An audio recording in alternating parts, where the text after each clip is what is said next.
Um. Okay. I do have something that I want to talk about because it's kind of a follow up to something that we talked about a couple weeks ago. Is it AI related? Uh, no, not really, Oh. but it is surprisingly.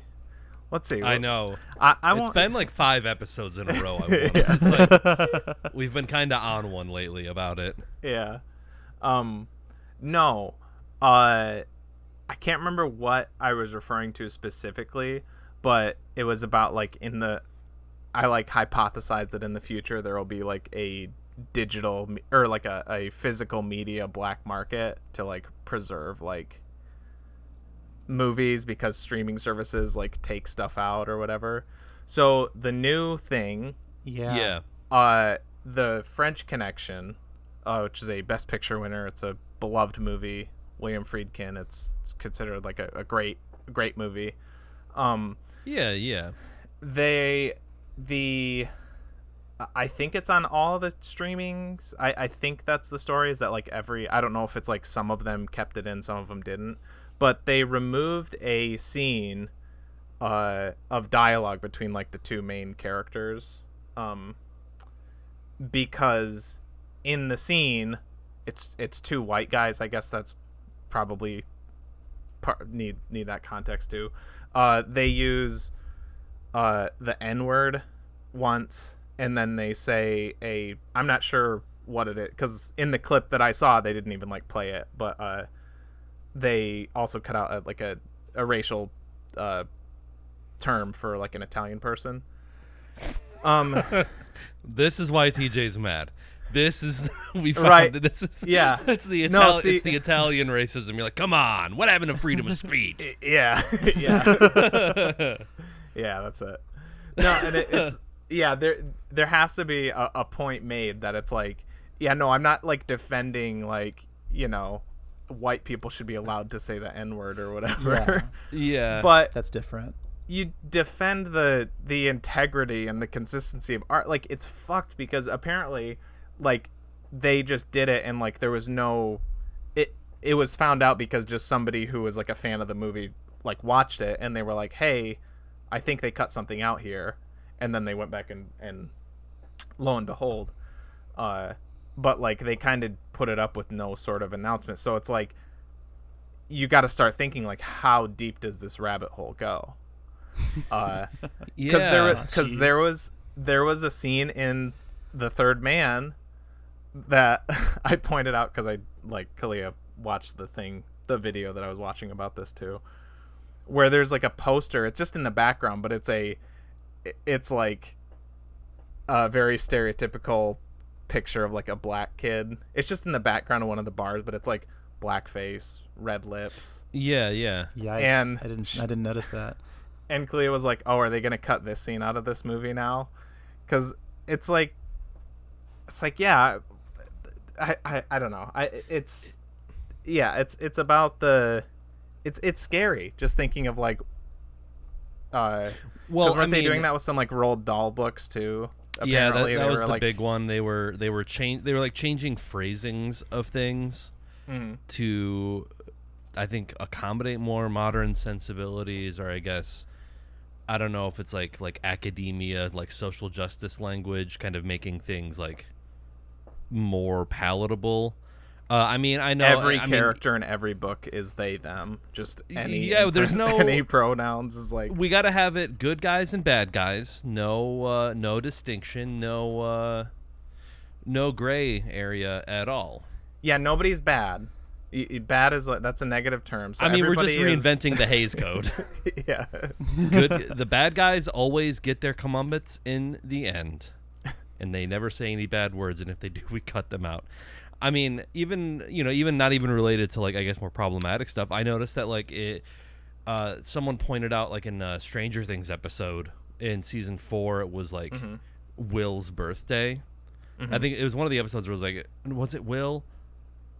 Yeah, Will Byers, the kid. Yeah, that, like, went it was his birthday, like in the first episode or whatever. Yeah. Yeah, and like, I don't know if like no one came or what was going on with it, but someone noticed that I think they observe Will's birthday in a previous season, and it's a different day. Like Yeah, it was, that's It right, was yep. inconsistent. Yeah. And I think they went back and like edited the episode from like season 1 to reflect Whoa. the change. So it's like it's a more innocuous thing, Mm-hmm. but it's just weird to think of like TV shows and movies as these like semi-living objects now that I guess at the whim of anybody can be cut and changed. Like these, I don't know, like Quentin Tarantino movies will be 20 minutes long Yeah. at this Yeah. point. Like Yeah. Django Unchained is gone. Yeah. So here's an idea, an opinion even. Oh. Um, Yikes. so I'm editing this out in the future. There's they do that like to the Bible all the time. Yeah, you that's know? a whole different. Yeah, That's weird. That's a whole other can of worms. They just say this is a new translation Yeah, yeah. of the text. And so I think it's okay to go back in those Roald Dahl books and change those words if you advertise it as a translation or a revision. You know, I think the issue that I and other movie nerds have an issue with is that it's the only way to watch it, because apparently, as far as the French Connection is concerned, the only way that you can, you know, if you're a big fan of racial stereotypes, no, but again, this is a microcosm of what could expand to a bigger issue. The only way to watch the original version of the French Connection is if you have it on DVD.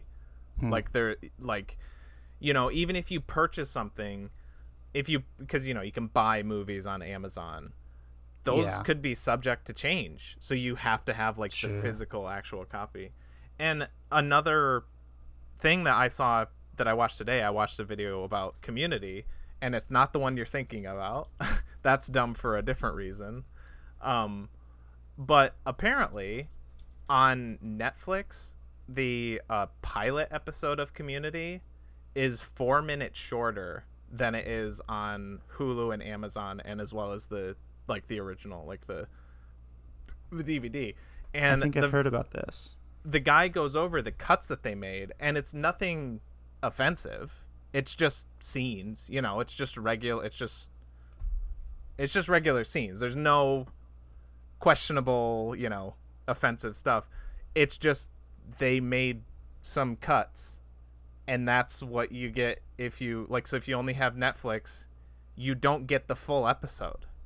And again, it's like, I don't know, man. If they're doing that, you got to comb through the entire series on Netflix and, you know, compare it to like your DVD copies or other copies to see like, did they cut other scenes from other episodes? Yeah. Well, don't worry. I looked on Amazon, and you can get the French Connection on Blu-ray for $142.99. Oh, Jesus. I'm good. I own the French Connection, so I can enjoy those 2 minutes any day. I have the DVD version, so I get the standard definition. It's not as crisp, you know, on the screen. Yeah, you need that high quality audio to get the real the consonants.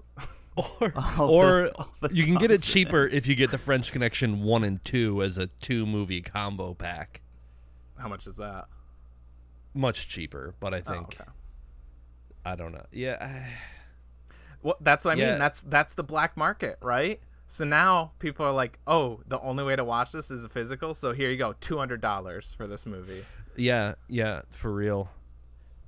And it's like I even feel like you know, there were even albums coming out from artists that I like that I'm like, because you know there's certain artists where like I'll go out and I'll buy like a CD copy of an album, you know, for certain artists, and I'm like, are CDs even in production anymore? Like they have to be operating at like a negative cost now, right? Like no one buys them.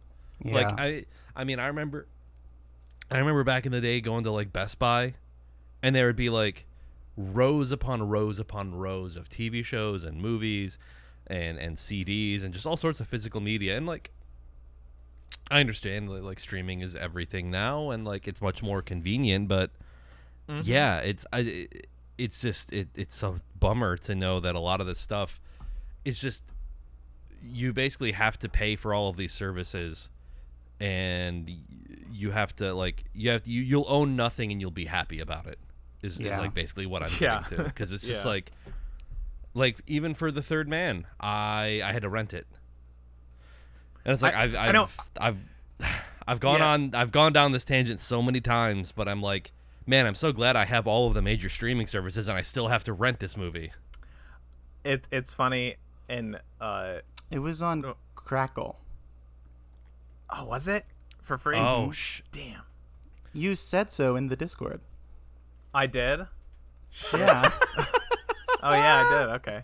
When I looked at it today, that didn't come up, so I just rented it. Fuck. Yeah, it's funny because I read in the wiki or the IMDb or something that there was like a weird like copyright issue with, like, they didn't secure the copyright at a certain point with The Third Man. So for years, and who knows, maybe the ones that we watched too, there was like, it would get reproduced and like published by like bargain bin like publishing companies because they didn't have to pay for it. There was no copyright.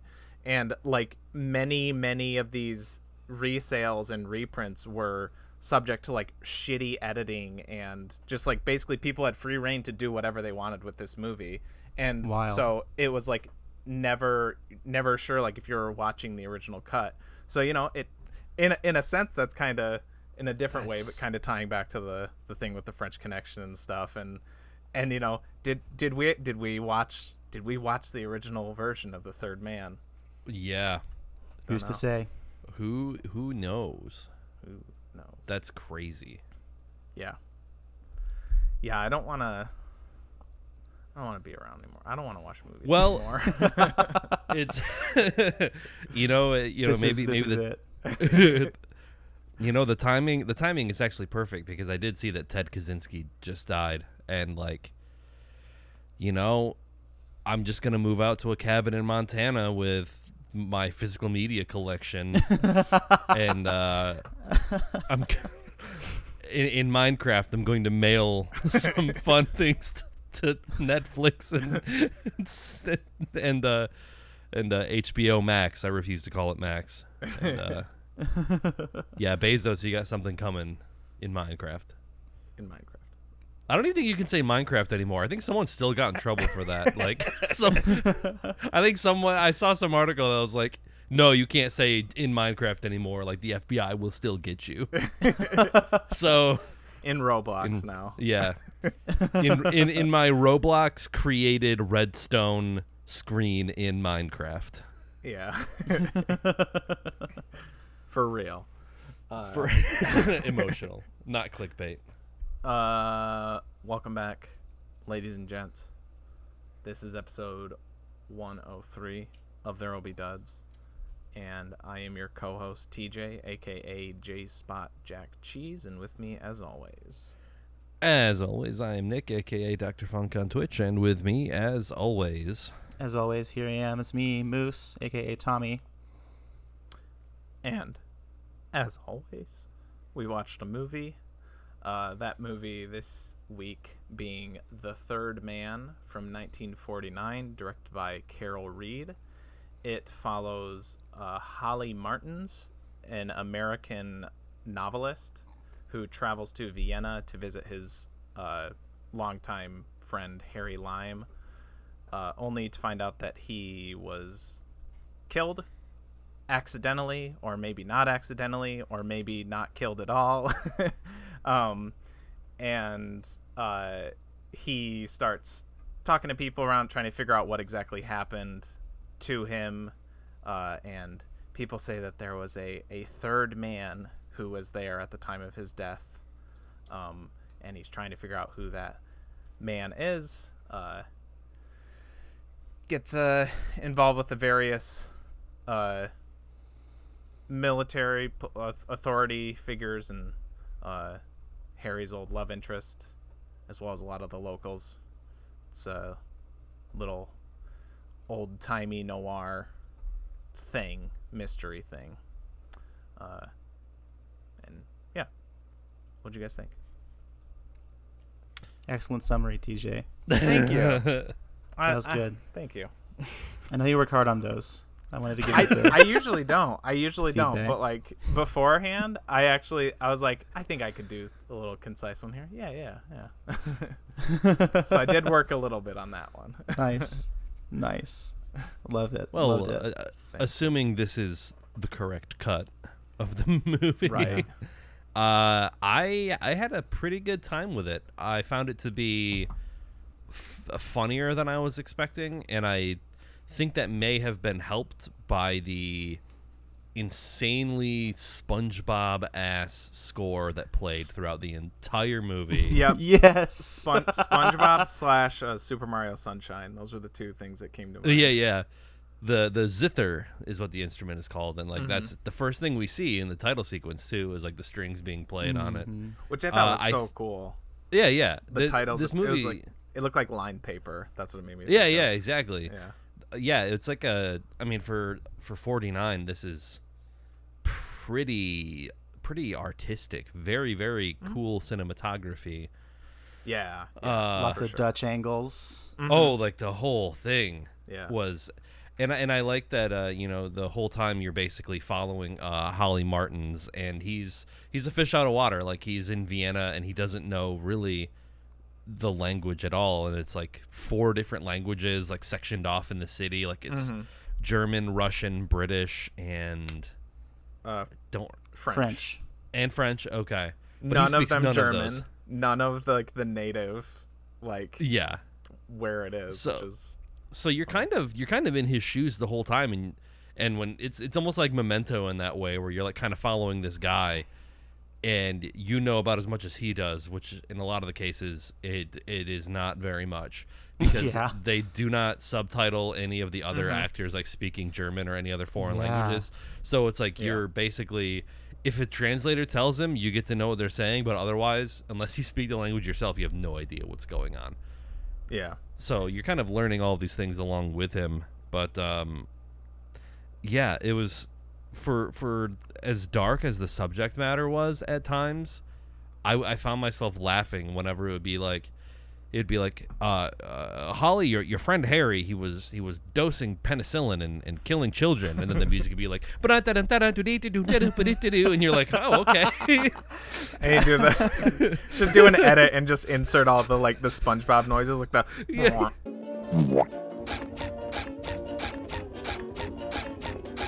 How many times do we have to teach you this lesson, old man? But I mean, even some of the dialogue was really funny. Like when Holly meets the German dude at the very beginning, it's like, oh yeah, your friend, he died. He got knocked over by a car, and he's like, he's in hell or heaven, and he points down. It's just like, who is this guy? That was funny. Yeah. But yeah, overall, I had a good time with this movie. I thought it was really neat.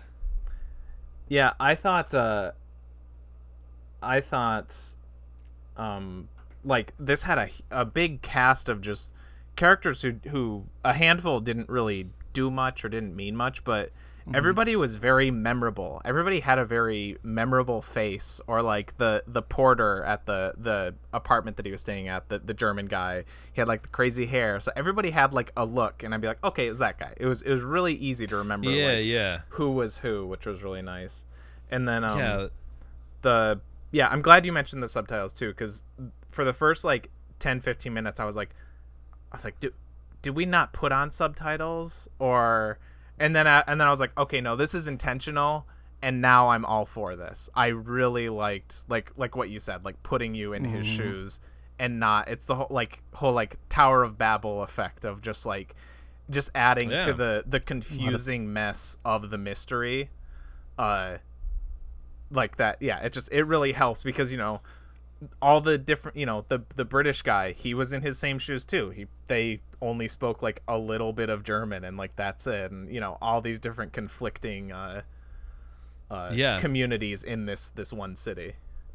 Yeah, like there's like the scene where they're raiding Anna's apartment, and like the German woman is just like shouting in German like the entire like Grey Gardens, just like Big Edie, just like they're in my things and they're blah, blah. And it's just like there's even a scene where like they go upstairs and you can still hear her voice as it just like kind of trails off and she's still yelling in German. Yeah, it made me really appreciate, in a sense, just like I guess the beauty of human communication, because like I loved like some of these scenes where it was like that scene in particular where it was her being raided by like German or Russian, like nobody speaks English, but you don't need it. You don't need the dialogue. You know everything that's going on because of like body language, tone, and I was like, that's really cool. I love that, like, you know, still getting the full story, getting everything I needed without understanding a word in some scenes. It was really cool. I thought all of the, like, especially the characters in Harry's orbit were really cool. Like, I can't remember his name, but he looks like a younger F. Murray Abraham, the kind of eccentric dude. I think he was like playing violin at one of the diners. Promescu, is that him? Maybe, or was that? No, that was the Romanian guy. That was the Romanian. That was the guy with like the mustache. That was like, oh, well, the porter is surely mistaken. There were only two men there. Like, he's that guy. But the one guy, it's like one of the guys he initially meets that I know the think one you're talking about. Yeah. I have a bunch. No. Crabin. It starts with a K. Crabin. Is it Crabin? Yeah. Yeah. There was like, there were some really good. I have the IMDb like quotes page up there. And he was very like ominous. Like, he was helpful, but also like kind of, you know, scary and like foreboding, like, hey, I don't know how much you want to get your nose into this kind of thing. I thought of Robert Blake from Lost Highway. That's who he looked like to me. Yes, he did. Yeah. Oh my God, I'm so glad you said that. Like, in a really weird way. Go ahead, call me. I'm at your house right now. How about you, That's creepy. I liked this movie. I had a really good time. It was a fun little mystery and a very interesting story. This is going to be a hard episode for me because right after I watched The Third Man, I watched the Super Mario Brothers movie, and then right after that, I watched the first half of Citizen Kane. So I'm like, you had the weirdest sandwich of your life. Yeah, it was a bizarre night the other day. You had the beginning of cinema, and then just like rainbow vomit, and then another absolute end. Yeah, what a bookend of movies. Yeah, it was a bizarre experience. So I don't know. So everything that I say, I can't tell whether which movie it happened in. Was it Citizen Kane? Was it Super Mario Brothers? I don't know. They all have Orson Welles in them. And Jack Black. Yes. Did Bowser say this, or was it Harry? I don't know. Orson Welles as Bowser would have been incredible. Oh yeah. Like, it would have been such a perfect casting. I have been wanting to rewatch Citizen Kane because I have had I've watched a handful of Orson Welles movies in the past like couple months. And I'm an Orson Welles head now after F for Fake and this. I'm kind of, and even Ed Wood, even Vincent D'Onofrio's interpretation. I'm just like, I want more. Give me more. Like, yeah, I wasn't sure which one of us is gonna rip the Band-Aid off about this, but absolutely one of the coolest character reveals, one of the coolest shots in the movie. Mm-hmm. Yeah. The way that this movie does, I'm getting chills right now. Like, it's so good. It's so cool. The way that, like, it's so dark and there's shadows and it's like so angular and foreboding and the cat goes up to him and you're like, yes, like, having seen that shot a million times, it's a very iconic shot. So you just see it every like YouTube video essay that's about like movies, about cinematography. Yeah, that shot is in it, every single one. Yeah. So I'm like, and like also knowing Orson Welles is in this, like, so I'm like this.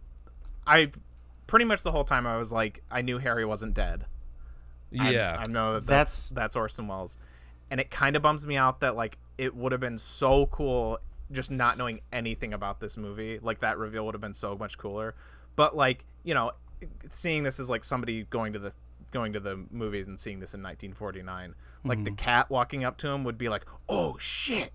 And then, yeah, dude, that shot, and, like, his acting is so... He doesn't say a word in that scene, but he's so fucking good. That little smirk that he gives him as the camera zooms in, it is fucking perfect. And I was instantly like, God damn it. Like, he's so good. It was awesome. Step out in the light and let's have a look at you. Who's your boss? Ja, zum Teufel nochmal, was ist denn da los? Sagen Sie, was fällt denn Ihnen überhaupt ein? Sind Sie deppert? Ja, Sie meine ich, schauen Sie nicht so blöd. Eine Frechheit ist das, mitten in der Nacht so einen Krawall zu machen. Harry. Eine Frechheit ist das, so einen Krawall zu machen. Let me tell you the state of knowledge that I entered this movie in with. Okay. Yeah. I don't think I've seen that shot before. This was new to me. Okay. I knew Orson Welles was in this movie because I saw the poster and because we talked about it a little bit last week. Yeah. And here's what I knew about Orson Welles at the time. I was like, okay, Citizen Kane, something to do with the Rosebud. That's the same movie, and Orson Welles did that. Yes. Also, maybe he wrote 1984. Wasn't sure about that. Orson Welles. And George Orson Welles. and then I also knew that he sounded like Brain from Pinky and the Brain. It's, you know who voices Pinky and the Brain? It's the guy. Is it actually? No, it's the guy that voiced him in Ed Wood. That's the Is it same really? voice actor. And the Brain I is think we modeled. mentioned that. The Brain's Yeah. voice is modeled after Orson Welles. Yeah. That's what I knew about Orson Welles. So but I wasn't sure what he looked like. Because I've only ever seen, because I haven't seen Citizen Kane or anything. I've only ever seen actors portraying Orson Welles, or like a cartoon of Orson Welles that they had in Animaniacs one time. And so I'm like, okay, but who is this person? Is this main guy Orson Welles? I don't know. I don't want to embarrass myself when we have this podcast, and everyone's going to be talking about who Orson Welles this, Orson Welles that, and I'm like, which character was that? I don't want to get embarrassed by that. So I Googled it. I was like, who is Orson Welles in this movie? And it said Harry Lime. And I was like, oh man. Oh man. So you spoiled it for me. Oh, bummer. I was going through thinking maybe there's a flashback. That's what I was thinking too. I was yeah. It was just too good. It was too good to be true. Dang. It is interesting because I do think in a way the two leads kind of looked a little bit like each other, and I wasn't sure if they were going to like do anything with that. I mean, I guess maybe it's just like white dude from the 50s. Meaning Orson Welles and Joseph Cotton? Yeah. Like Holly and Harry? Yeah, like a little bit. Like maybe a little bit in like the John line. Because I clocked a reference to A Tale of Two Cities. Oh, which sophisticated. I remember reading the Spark Notes of that book in high school. But I remember one of the big lines near the end of A Tale of Two Cities. And if you don't remember, hold on, it is far. There it is. I That's didn't the read line. the Spark Notes of Till Two Cities, no. Okay. There's a part near the end because it's about like two guys who kind of look like each other. And basically, like, I think one guy. Is it like a Prince and the dies. Pauper type situation, or? I remember some details of it, but basically someone dies in someone else's place because they look alike. And I think his last words before he's like executed is like, "It is a far, far better thing that I do than I have ever done. It is a far, far better rest that I go to than I have ever known." And there's a part in the Ferris wheel scene where I think it's right after they find they exhume the grave of Harry Lime and find out that it's the other guy. And Orson Welles and Harry Lime is like, yes, it's a far, far better thing that I do. Yes. And I'm like, that's A Tale of Two Cities. Whoa. So I wasn't sure if like I was like trying to piece things together that maybe weren't there, but I was like, these two guys kind of look. I was almost like trying to speculate how it was going to end, and I was like, is he gonna like fake his death again, and then they're gonna think that like Holly is the body or something. I wasn't sure where it was going. But I did catch the Tale of Two Cities reference, and I thought that was interesting. That's pretty nifty. That's subtle. Good job on that one. Which apparently, from what I'm reading, like, I think Orson Welles wrote a lot of his own dialogue. Like, no, I think he. So I did a bit of reading on this. Okay. There's a lot of people who say that like Orson Welles like directed a lot of this movie, or he directed his scenes, or he wrote all his scenes. But from what I gather from the various sources, and there are some that even contradict each other, his only writing contributions are his him like grumbling about his like stomach pains and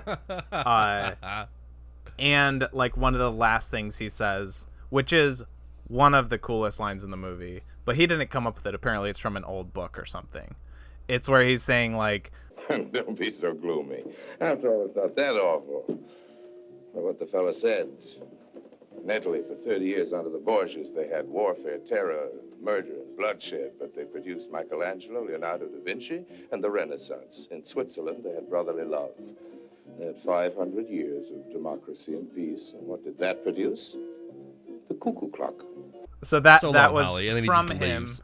Yeah. That was from him, but he took that from a book or something like that. Oh, okay. That's interesting about the stomach problems, because I was wondering about that during the movie. I was like, okay, what purpose does this have?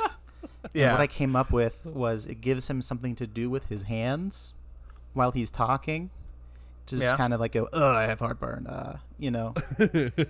That's my critical analysis of that scene. Could be. Just makes it a little more dynamic than if you're just standing there or something like that. Yeah. Yeah. Yeah. Also, apparently, the fingers coming through the grills was his idea.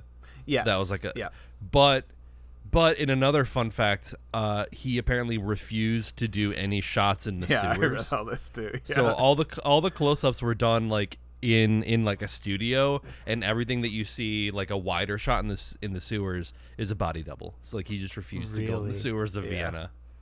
To the point where it was his idea to put his fingers through the grate, but apparently the fingers were Carol Reed's, the directors who did it, because he wasn't there or he wouldn't go in the sewers. Yeah. That's wild.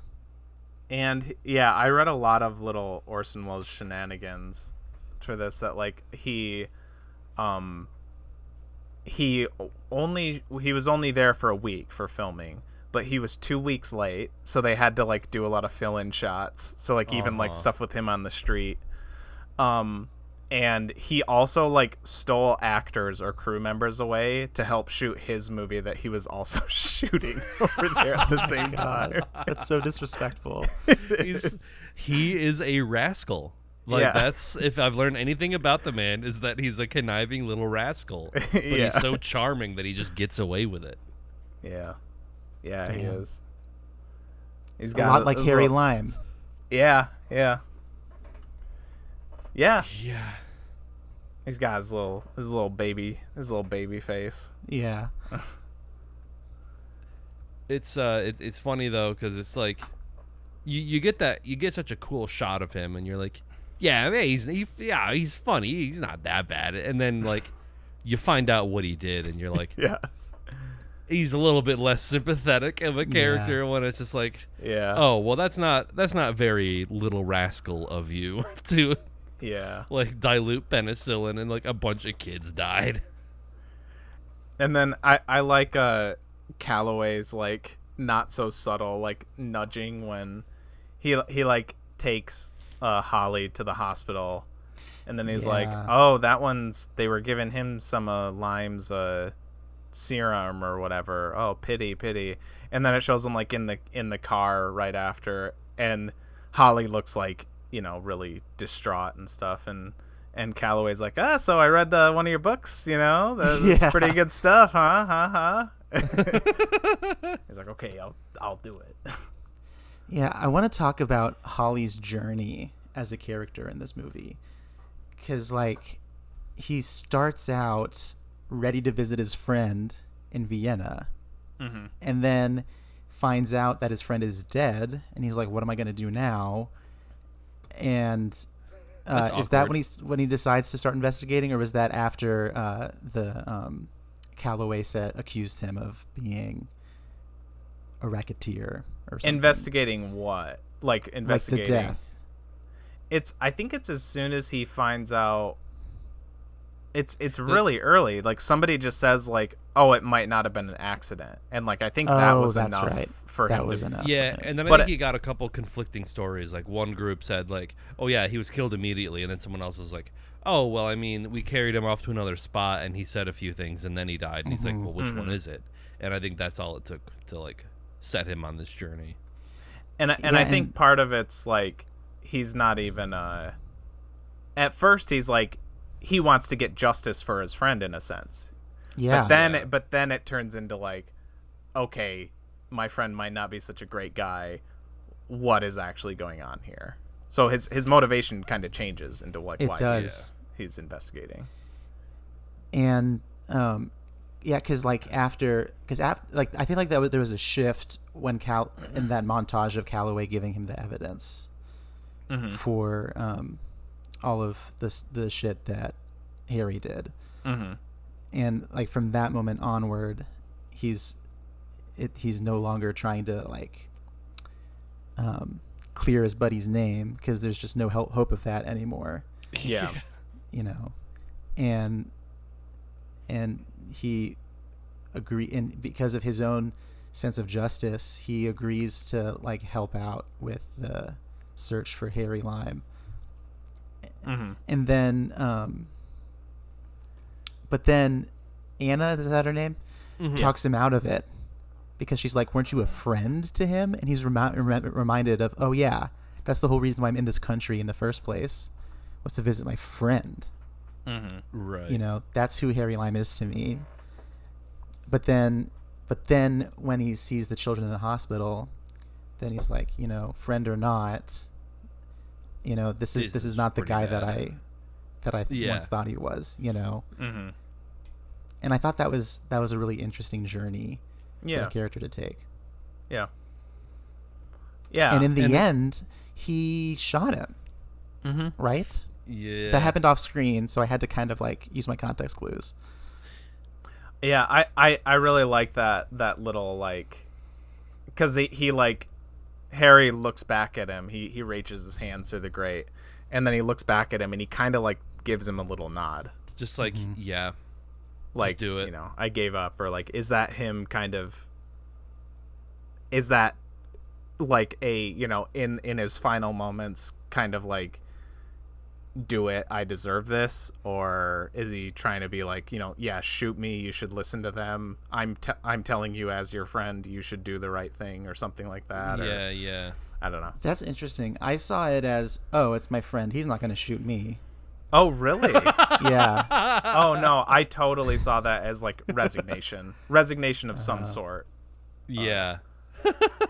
Whether that was just resignation or resignation and acceptance, or saying like, I'm a bad guy. He's like, what are you gonna do, shoot me?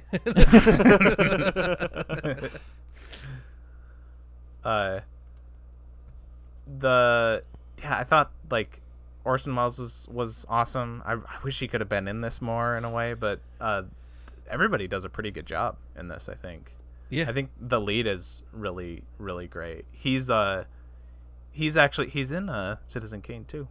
That guy's actually a frequent Welles collaborator. He's in a lot of Orson's stuff.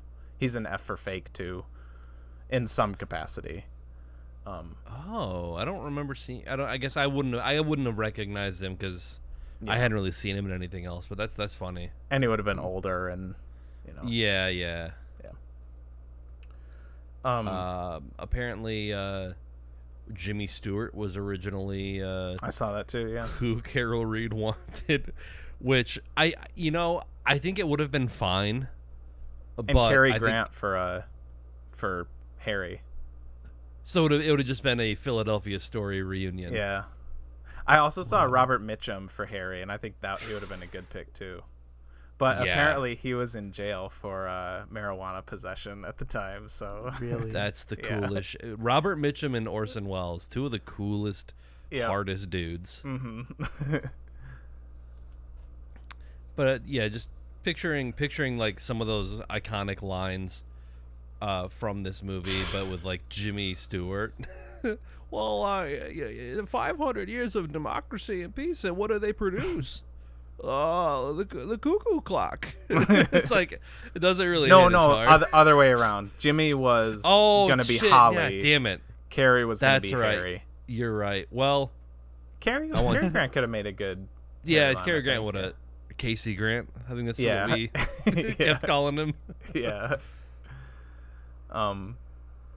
Yeah, there's a lot of good like one-liner like zingers in this. Like the Calloway says, one of my favorites is he says to Holly, he says, "You were born to be murdered," Yeah. which is great. There's a Or lot of good- when he's talking about he's like, oh well, I was gonna stay with my friend until he got killed, and then he's like, well, that's awkward. He's like, is that what you say to Yeah, someone whose that's friend awkward. died? That's awkward. yeah, I like that. That feels like a very meta, like self-aware kind of line for like a movie from 1949. Yeah. You know, it's like that pre-Joss Whedon. That's a little on the nose, like that kind of dialogue. Yeah. You know. That reminds me. There's another line where somebody's talking. I don't remember who it is, but Holly's talking to him, and he's like, "Oh yeah, Harry was my best friend," and blah blah blah. And then the guy's like, "Oh, that sounds like a cheap novelette." And then Holly's like, "Well, I write cheap novelettes." Yeah. Yeah, I loved that. Just the connection to that, because like it, the kind of self-aware nature of it, because it knew that the story was kind of like far-fetched, like one of those cheap novels. It's Yeah, you it's, know? it's like a Yeah. pulp, like a little pulp novel type of Yeah. deal. Mm-hmm. And they even draw attention to it when he's at his lecture for this society that he forgot about, and they thought he was Again, being kidnapped. Such a funny scene, so perfect. That's right. And then the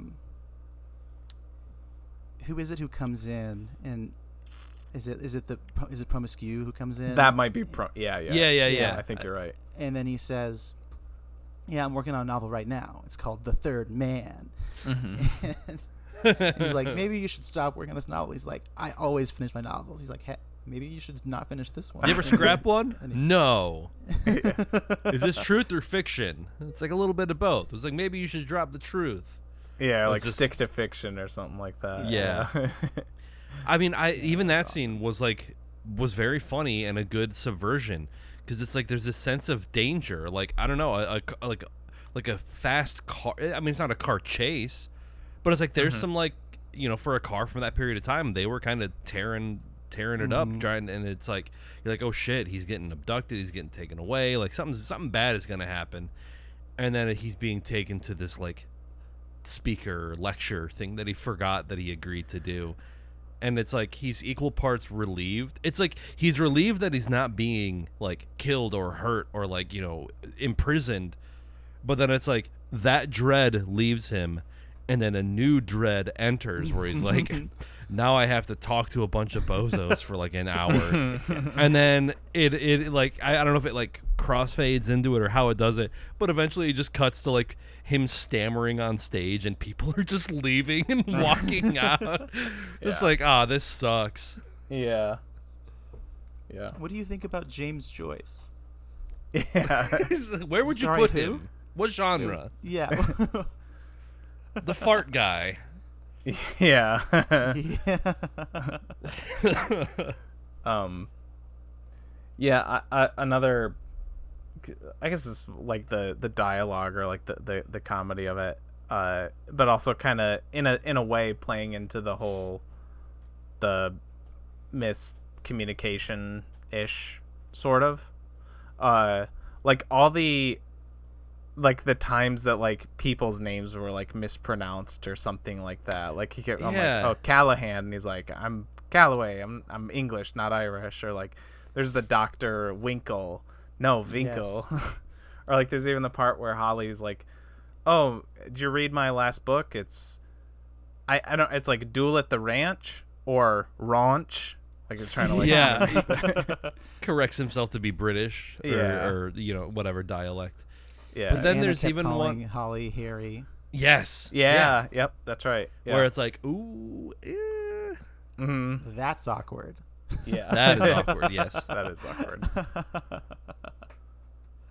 Yeah. I mean, apart from, I guess, a lot of like the plot and the performances, the cinematography in this movie was like, I mean, it's a pretty movie, but there were some shots that were so cool. Like I think the shot leading up to the Orson Welles reveal, it like pushes through the flowers, and then it pushes out into the window, and then like the way that they lit the city with like I feel like you just saw like plumes of smoke coming in, like the tall shadows of everybody walking. It was such a neat movie, like for how pretty it is. You know? Apparently they like get that light and that shine during the nighttime. They just like they filmed either when it was raining or they like had like fire hoses, like basically like the streets were always wet to give them like kind of a more of a gleam. Interesting. That's cool. Night. That's really cool. Yeah, I really liked the shots with the big shadows cast across the street, like the one where they thought it was Orson Welles coming, but it was actually the balloon man. The balloon guy. Yeah. And he wouldn't leave. Comes. That was He's like, balloon. I'm like, no, get out of here. And he's like, balloon. That was like like 9. Yeah. That was a good like payoff because you'd see that guy kind of like walking around before in the movie, and then I didn't notice that. Just a couple times, like in, big like outside. Did he have scenes. balloons? I'm pretty sure. Yeah. Oh shit, that's awesome. That's rad. Maybe I just remember his face because, like I said, a lot of these faces are memorable. Yeah, but I'm pretty sure he had the balloons. It made me think of like the old guy in Twin Peaks, in like season 2 after like Dale Cooper gets shot, and he's like laying on the ground, and the old guy's just like, oh yeah, just giving him, yeah, it's just like this balloon guy, just like balloon, yeah, it won't go away, yeah, yeah, and the like filming on location, it's such a like it. I'm trying to.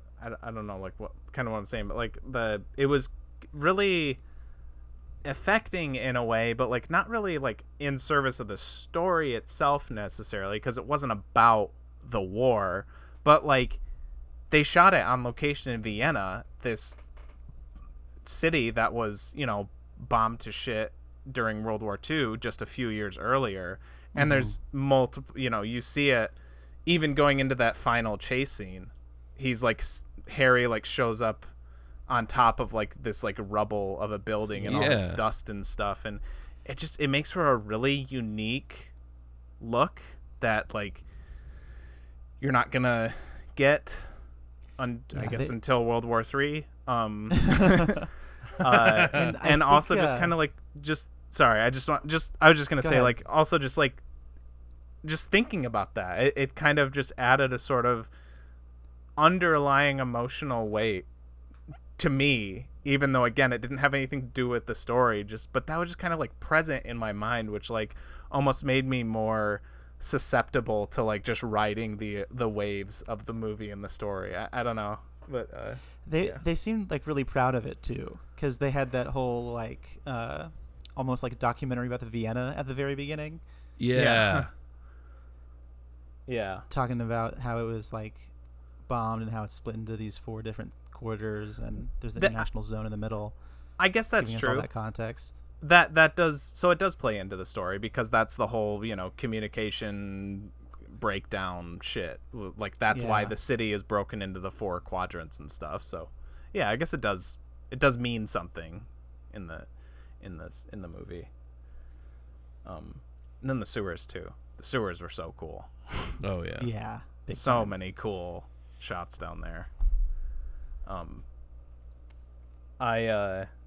I wanted to read. Well, maybe this will become a regular thing. Is like interesting IMDb trivia pieces for the movies.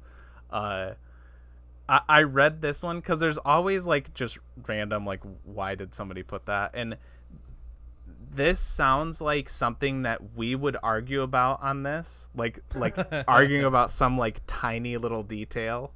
Yeah.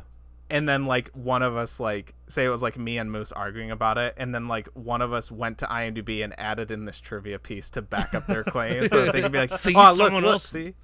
So it says, in the last scene with Joseph Cotton standing in a street with the street continuing straight, these descriptions are important for this.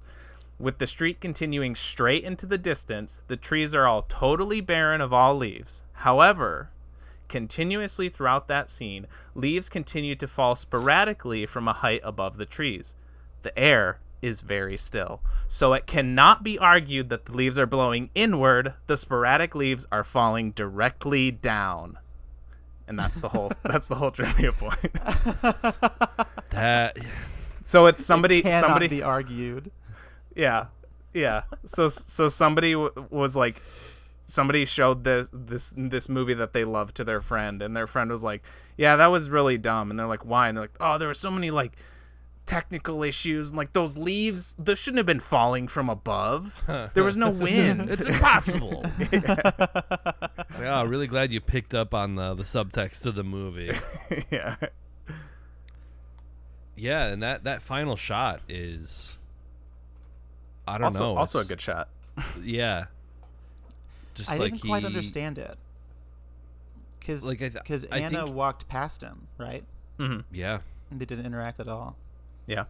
I think he got out of the car, and I think he was thinking that it was going to be this romantic gesture, and, you know, he was going to be like, look, I'm sorry that happened, but it had to be done, and you know, I'm in love with you. And I think he thought it was going to be something, and she kept walking by. And I don't know if that's her like choosing Harry, or at least being like, look, that's who I love, not you. Sorry. Mm-hmm. Yeah, I think it was either it was like a mix or something, some combination of that, and I think you could also look at it as like Holly thought, like, you know, I'm gonna stop her, and I kind of along those same lines, but then he doesn't, and he just lets her go by, and he's like, okay, either he didn't do it because he couldn't work up the chutzpah, or he's also realizing like, okay, maybe I just need to let this go. Yeah, I think he basically gave her the decision. Yeah. And she made her decision. Yeah. Yeah. Kind of a melancholy ending. Mm-hmm. I feel like there was another movie that we just did that had a similar sort of ending that was like kind of like not ambiguous, but just kind of like a very Miller's Crossing. That's what I was thinking. I don't remember how that ended, but I feel like it's something like that. I think, yeah, it ends like leaving a cemetery and isn't the girl there? Yeah, that's right. Yeah, it is. It's just like this. Yeah. Yep. And like he doesn't end up with her. She chooses against him, essentially. Yeah. That's right. I think that was a reference to this movie. Could be. Could be with the Coen brothers. I feel like a movie like this would be up their alley. Like they would love that kind of shit. Yeah, for sure. Especially with like the kind of clever, funny dialogue like that. That's kind of ahead of its time. I mean, the Coen brothers that's their whole deal. Yeah, that's true. So, who do you guys think the third man was? In my head, I always thought that it was Harry. Mm-hmm. Yeah, it's Harry. They were carrying the body of the dupe that they put in the coffin. Yeah. Right. But who killed the porter? Was that also Harry? I think that was Harry. Because I thought it was really cool. It was such a good reaction shot because he's the porter who was like kind of like he's like, oh, I said too much. Like I'm not a witness. I didn't see anything. I don't know anything. Don't talk to me. Mm-hmm. And then he kind of is like, hey, meet me later. Like I can tell you more about it. and then he shuts the window and turns around, and then it's like Ba-bum. he's reacting to something. We don't see who it is. Yeah. I mean, I think it had to be Harry. I don't know who else it would be. Yeah, I think it could that's what be it him was. or just a random Russian guy who was in cahoots with Harry. But I mean, Yeah. it's got to be Harry, right? Yeah. So you think they killed Joseph Harbin on purpose? Yes. Wait. The Patsy or whatever, the body. Yeah. Yes. The guy that was there in with the hospital. Their co-conspirator. That does raise a little bit of an issue, I guess, with them killing their inn. But It could almost I be seen still- as like I Harry still trying to get see a it. clean break. yeah, maybe. Fake his death. Anyone else, like the guy who would have known about it, is gone. Yeah. But I mean, I don't know. I guess like the police already knew about it, but it's like I guess with them thinking that Harry's dead and this co-conspirator dipped town, they'd be like, okay, well, the two people that would be like the subject of our investigation are either dead or missing, so yeah, we that's can't probably really pursue it, this yeah. any further. So Yeah, and that was Calloway's exact is that what he said? feelings. Yeah. Oh, Yeah, so there you go. That's probably it. It's because they were covering their tracks, and they're like, "Sorry, buddy, somebody's got to Yeah. be it." yeah. So yeah, that makes sense. Yeah, Man, what a what a shitty friend to be like. Yeah, come out to Vienna. Like I got some work for you. We'll it'll be like the old days, and then you just fake your death, and the guy shows up. He's like, oh, like it makes him come all the way out there, and Yeah. then he's just like, sorry, he's dead. yeah, And part of it makes me think that it wasn't on purpose because they didn't have their story straight.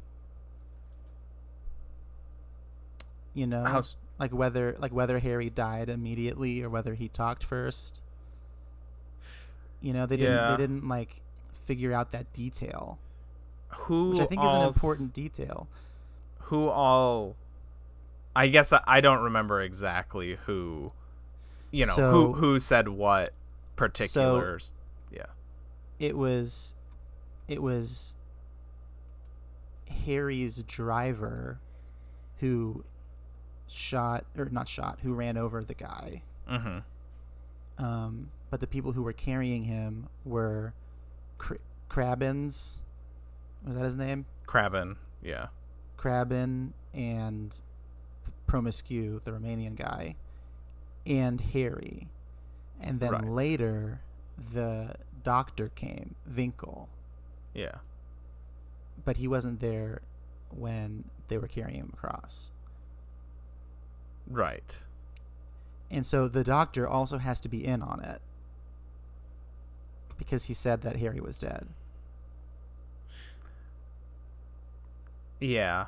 Could it be? Did the doctor know who Harry was, or? Because I think some of their plan does hinge on like it being the 40s and it not being as easy to just like look somebody's face up on Google or on Facebook. You know, they could just point and be like, "Yeah, this is Harry. I'm I not think it was Harry." Harry's doctor. Oh, okay. I think I remember hearing them say that, Okay. but maybe I'm maybe- making that up. Maybe I should have watched Super Mario Bros. Movie after this because I think it actually helps you remember.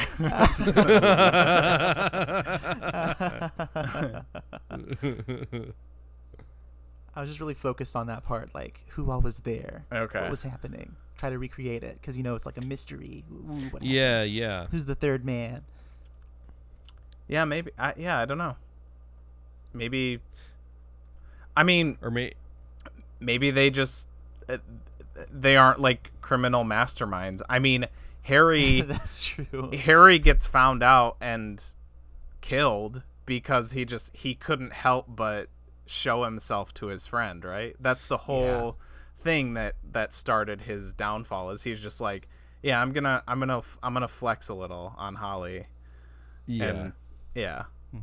You know, he didn't reveal himself because he had some big thing up his sleeve. He just did it because he's like, hey, what's up?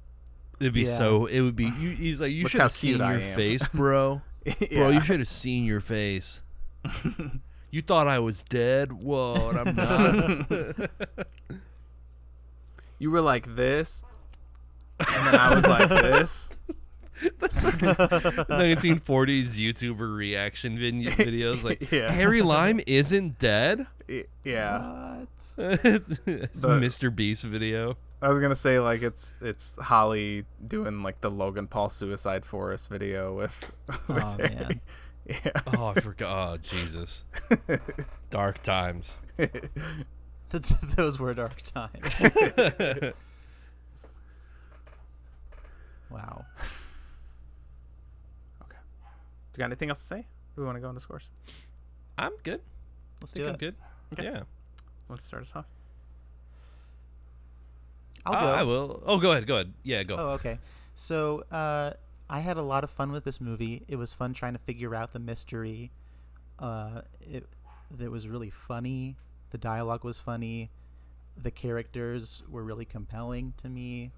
It captured my imagination in a lot of ways, and like we've talked about the cinematography and how just like cool looking the movie is, and the SpongeBob soundtrack really kind of worked for it.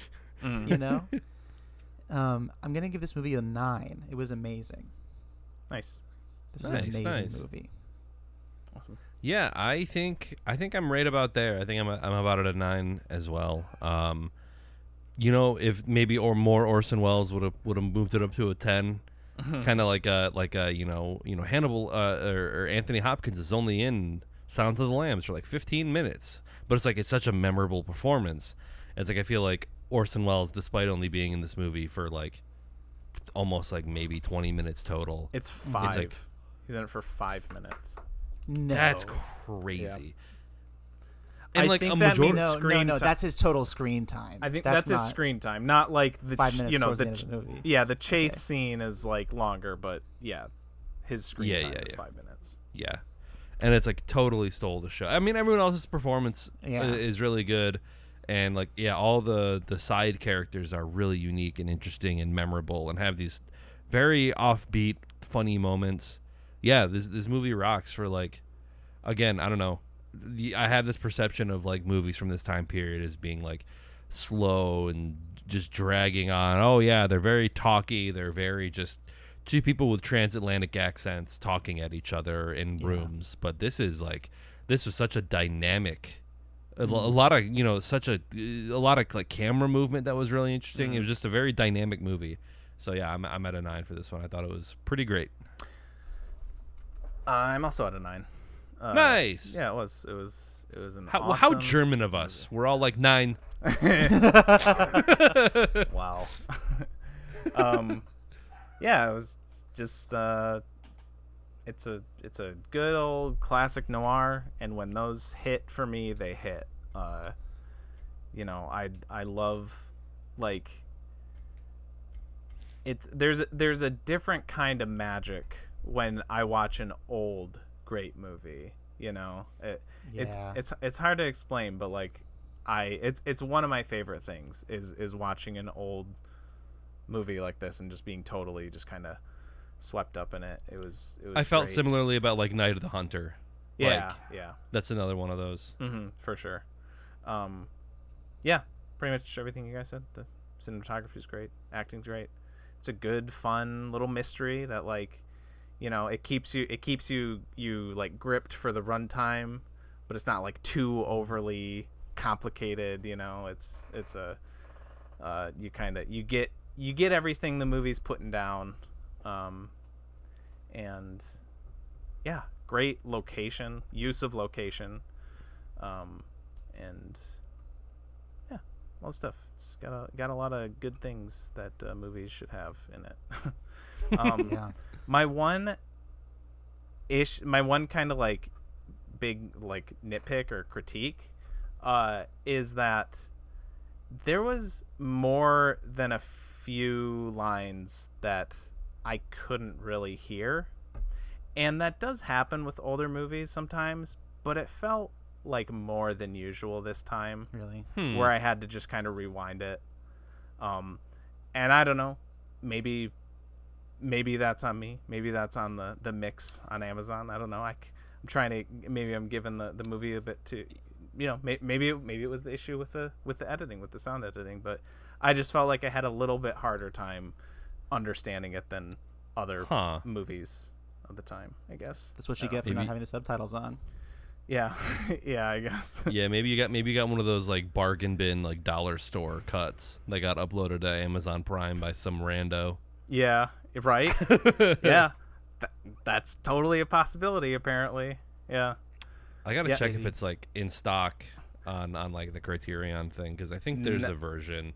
It is, but apparently it's very hard to get because almost immediately after they printed their Blu-ray, it might be easier to get on DVD, I don't know, but apparently immediately after they printed the Blu-ray of it, the copyright was reclaimed, and they can't print anymore.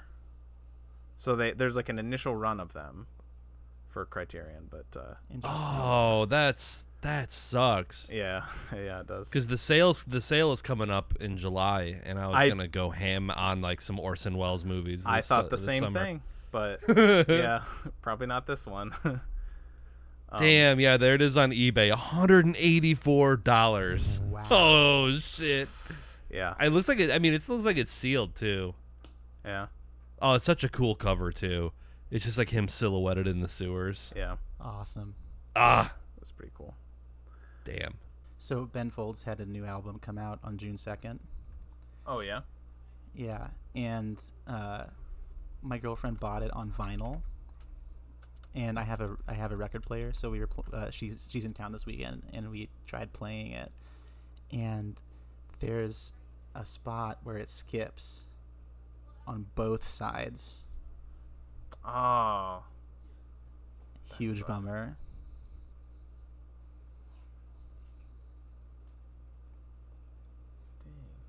I don't know.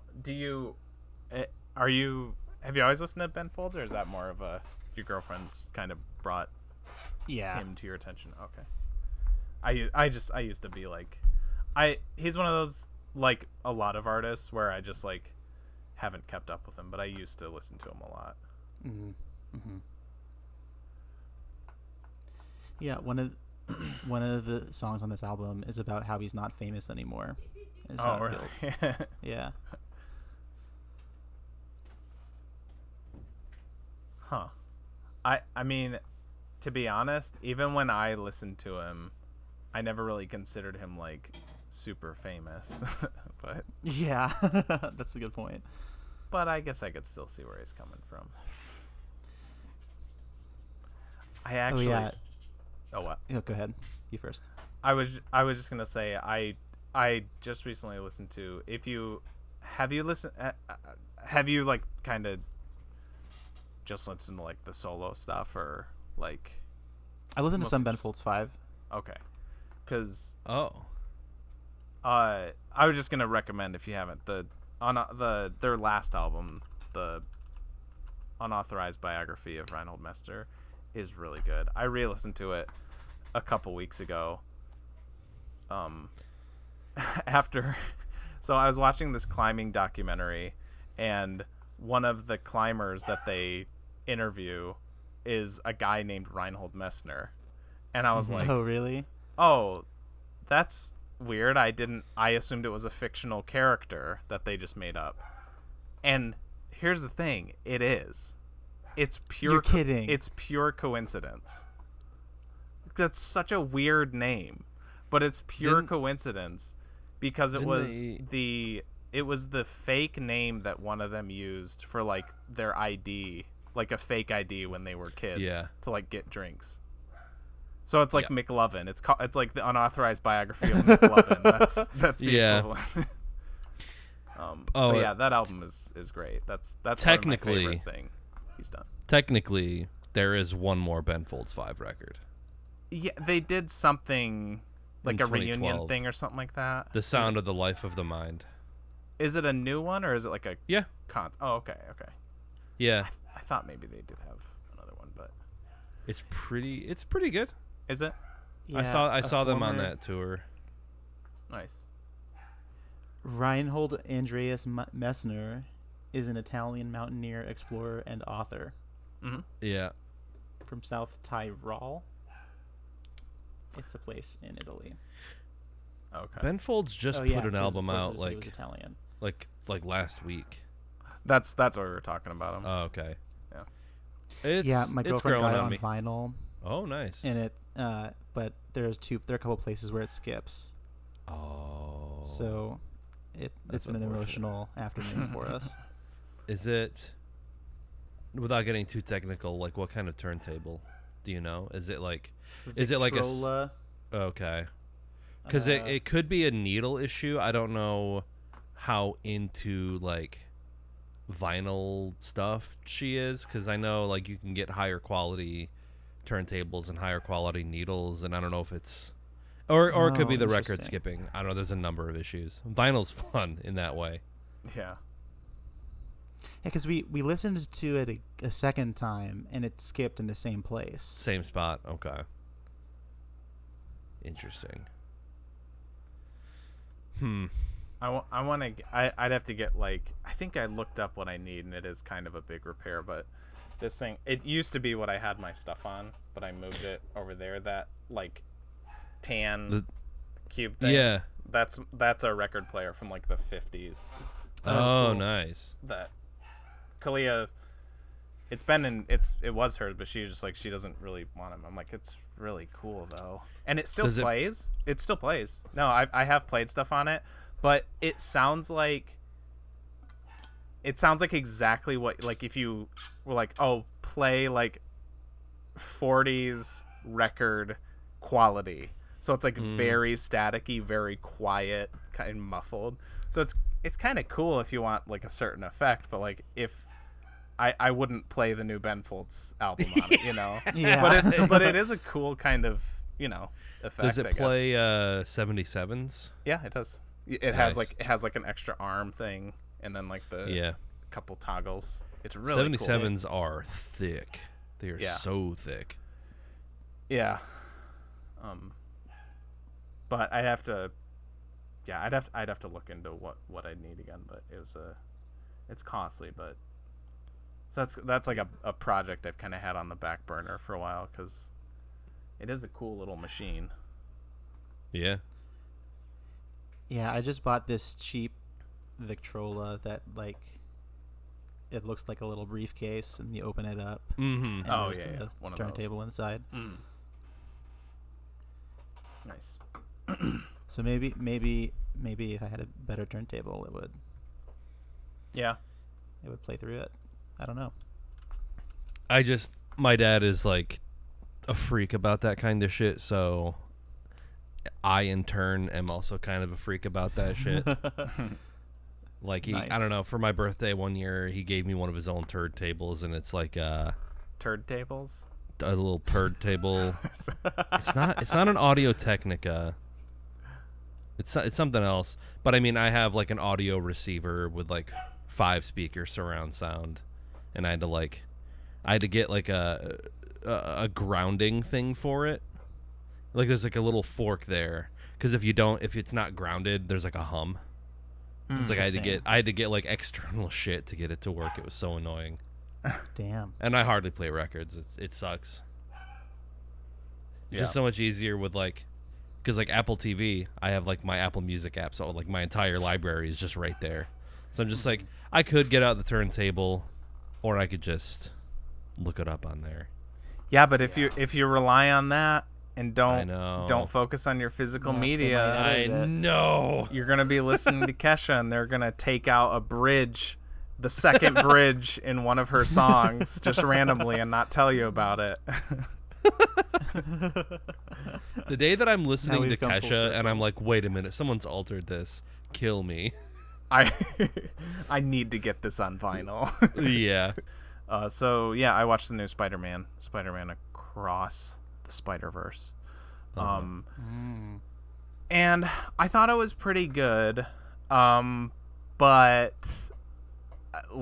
I don't love it. Like, people are like going crazy about this movie. I think it might still be. It was like last week the #1 movie on Letterboxd, which of course recency bias, new stuff tends to be up there. But the first one, Into the Spider-Verse, is still like in the top 20 or something like that. Wow. And I will say, I love the first one. Into the Spider-Verse is amazing. I love that. That's like a 9 or 10 movie for me. I fucking love the first one. But this one,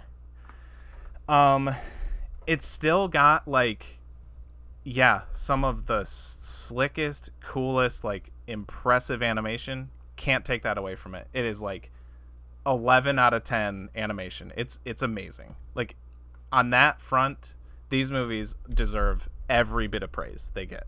It's just amazing top to bottom, like look and feel and everything. But it does a thing that I hope doesn't become more of a thing, but they did it. Did either of you guys see Dune? The recent one, the Denis Villeneuve one? No. I couldn't make it through it. You couldn't? Oh, It was okay. way too fucking long. Okay.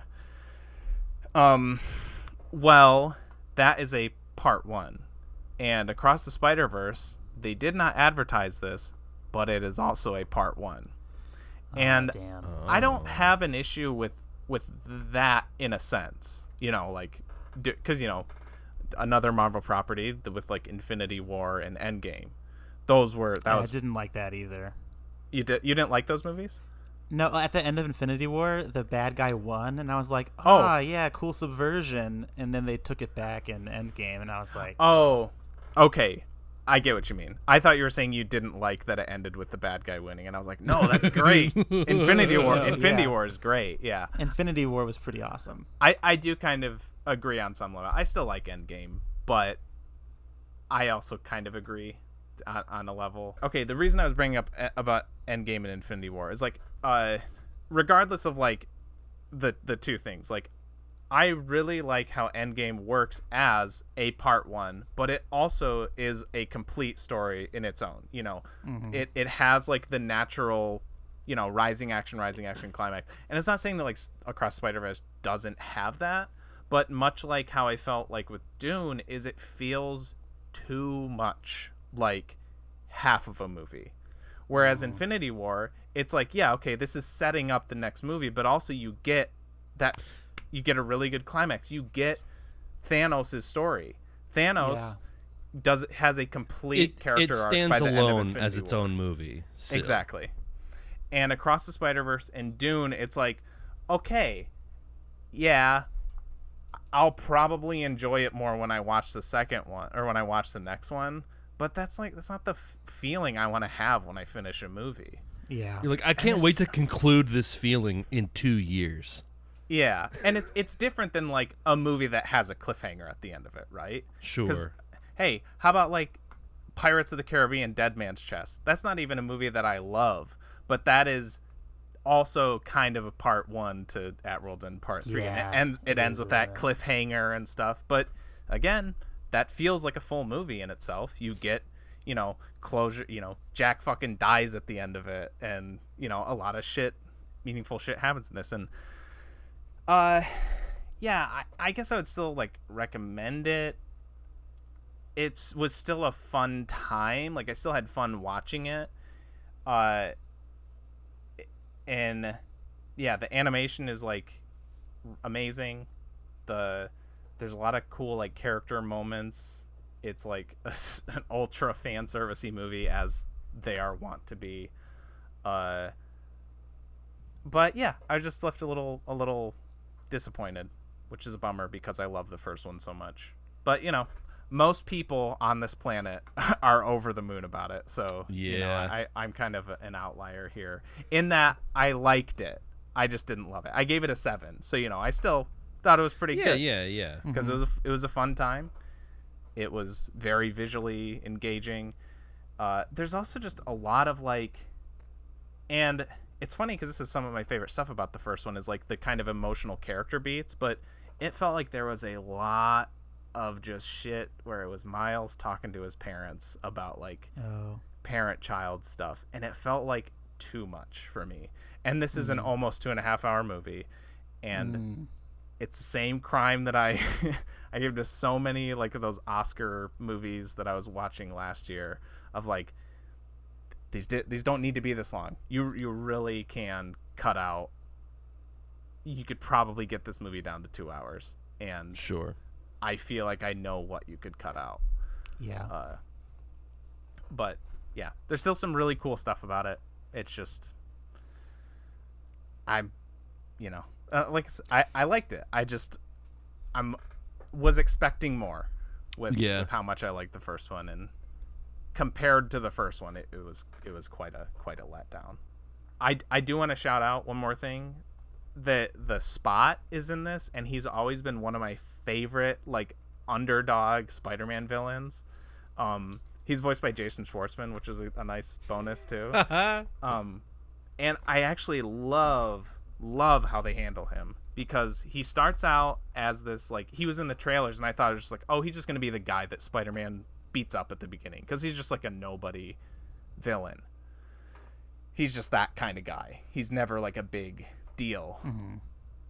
But and that's kind of how it is. Spider-Man, like, he like ties him up and then he's like, okay, I gotta go. And he's like, what, you're not gonna stay here and make sure I get arrested? And he's like, no, I got something else to do, and basically like disrespects him because you're just like a nobody. And that causes the Spot to become he becomes the main threat that could potentially literally destroy his entire universe because of the abilities that he gains throughout the course of the movie. And I love that. That was such a cool another like subversion of this character who is usually kind of considered as a joke in the comics, in the shows. Yeah, he's just kind of a throwaway villain. He would have been in like the Suicide Squad with like Polka Dot Man and all those other like, you know, cast aside villains. Exactly. But in this, he becomes this like mega threat, and that's fun. The way it kind of like slips it in there is really cool. And really great voice cast too. Just all around like awesome voice cast. So yeah, it's got a lot of good. It's just I got some issues with it too, which is sad for me. But if you guys haven't, first one is a wholehearted recommend. Just I know Chloe likes them. The first one. Yeah, and I think she went to go see the more recent one with Tobey Maguire and Andrew Garfield. Is that is that I thought you were saying she went to see this one with her friends Tobey Maguire and Andrew Garfield. Yeah, I'm trying to keep it on the down low, but yeah, no, we're buds. Yeah. They weren't in this. There was so many references, but like can't get. Oh no, they did have little. That's right. They showed like other alternate dimensions, kind of like through these little like portal windows, and you saw like the scenes from like the Tobey Maguire and Andrew Garfield ones. Yeah. So it's kind of that's kind of funny. I really liked Drill on Twitter. He has a letterbox. Yeah. And his review was every generation deserves at least 5 movies named Spider-Man 2. Yeah. Awesome. Yeah. Well, speaking of movies we're gonna have issues with. Hey. It's a dud week. It's a dud week. Oh boy. We had a good movie again at the end, but you know. At this point, I don't even remember what's in the dud cup. Like, because the ratio of like normal cut movies and dud cut movies, how like are we running out? Do we need to start suggesting more dud movies, or do we still have a pretty healthy number of movies? In there? No, we have a shoot. This one's like scribbled. I gotta look up something. We have we'll be good for a little while. Trust me. Okay. All right, we're gonna watch one that I am very excited to show you guys. Oh boy! Because most assuredly one that you've never heard of. but I got a little bit of a personal tie to it. So we're going to watch from 2004, directed by George A. Johnson, Dreamer the movie. Not the horse movie, not that one. You have to search Dreamer the movie. And my tie to this is that my wife and her sister are both in this movie. Wait. Oh, Which one really? is it? Who was the director? George A. Johnson. Okay. Is this? Okay, there it is. Oh, it's on Prime Video. Okay, cool. Nope, just kidding. Unavailable to watch in your location. Shit. Yeah, this is the knownness of this. It's probably akin to the shit that we watch on Wednesdays after the episodes. Oh, This is like a Hot Knives-esque movie. Oh, hell yeah. he directed a movie called Homeless for the Holidays. Yeah, I think I've looked that up, but yeah. So this is I think local. I think so, because that's why they're in it. But yeah, Wild. I think Kalia's just like an extra in some of the scenes, but I'm pretty sure her sister has like a speaking role. So yeah. Awesome. Oh, that's exciting. Yeah. All right. So if you don't want to be spoiled for Dreamer the movie, good luck finding it.